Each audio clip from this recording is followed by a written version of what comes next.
Hi viewers, இன்னைக்கு பார்த்தீங்கன்னா hi viewers, இப்போ நீங்கள் பார்த்தீங்கன்னா எங்கள் வீட்டில் இருக்கிற சின்ன சின்ன பித்தளை பாத்திரத்தை இன்றைக்கி நான் க்ளீன் பண்ணி உங்களுக்கு வீடியோவாக போட போகிறேன். முதல்ல தெய்வீகமாக இருக்குன்னு சொல்லி வெள்ளிக்கிழமை அன்றைக்கி நான் இதையும் சொல்ல போகிறேன். எனக்கு சரியாக கூட பேச தெரியல, இருந்தாலும் என்னை சாரி விவர்ஸ் மன்னிச்சிக்கோங்க. ஏன்னா ஃபஸ்ட் டைம் வீடியோ போடுறேன் இல்லையா, அதுதான். நாம் எதையோ யூஸ் பண்ணி நம்ம எதையோ கஷ்டப்பட்டு தேய்ச்சி இது பண்ணி அப்படி இது பண்ணுறதுக்கு பதிலாக நம்ம வீட்டில் இருக்கிற பாத்திரம் கழுவுற யூஸ் பண்ணுற இந்த ஜெல்லை தான் எனக்கு யூஸ் பண்ணிக்கிறேன்.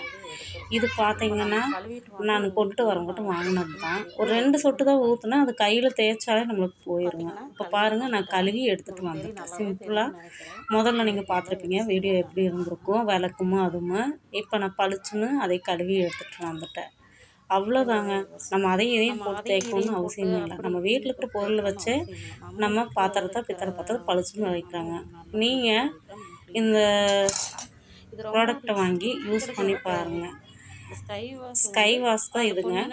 ரொம்ப பெரிய விலையெல்லாம் இல்லை, 80 ரூபா தான். 70 to 80 ரூபாய்க்குள்ளே வருது. இதை வாங்கி யூஸ் பண்ணுங்கள். யூஸ் பண்ணிவிட்டு உங்கள் வீட்டு பூஜை இருக்கிற பித்தளை பாத்திரத்தை விளக்கிட்டு எனக்கு நீங்கள் கமெண்ட் பண்ணுங்கள். அப்புறம் சப்ஸ்கிரைப் பண்ணுங்கள், ஒரு லைக் பண்ணுங்கள்.